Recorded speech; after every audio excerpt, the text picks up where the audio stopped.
ასეთ გარემოებაში საერთაშორისო ატომური ენერგიის სააგენტოს არ აქვს უფლება თქვას, რომ ირანმა თავისი ვალდებულებები დაარღვია. განსაკუთრებით მაშინ, როდესაც საუბარია ობიექტებზე, რომლებიც სათანადო უსაფრთხოების მდგომარეობაში აღარ იმყოფება. ამ ობიექტებზე განხორციელდა თავდასხმა და არსებობს ბირთვული დასხივებისა და საშიში რადიოაქტიური მასალების გაჟონვის რისკი.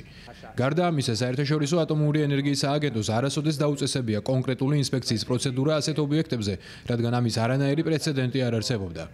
ევროპული ქვეყნები ელიან, რომ ირანი მოლაპარაკებების მაგიდას დაუბრუნდება. რა მაგიდაზე საუბრობენ? როდესაც საქმე მაგიდას ეხება, ევროპული მხარე ყოველთვის თავაზობს ირანს დასხსდეს მოლაპარაკებების მაგიდასთან შეერთებულ შტატებთან ერთად. ეს აჩვენებს, რომ მათ არ ჯერათ საკუთარი შესაძლებლობის, დამოუკიდებელი, პასუხისმგებლიანი და ეფექტიანი როლი ითამაშონ დიპლომატიურ პროცესში. შესაძლოა მათ არ გააჩნიათ საჭირო რესურსები და თავდაჯერებულობა, რათა თავიანთი ვალდებულებები შეასრულონ.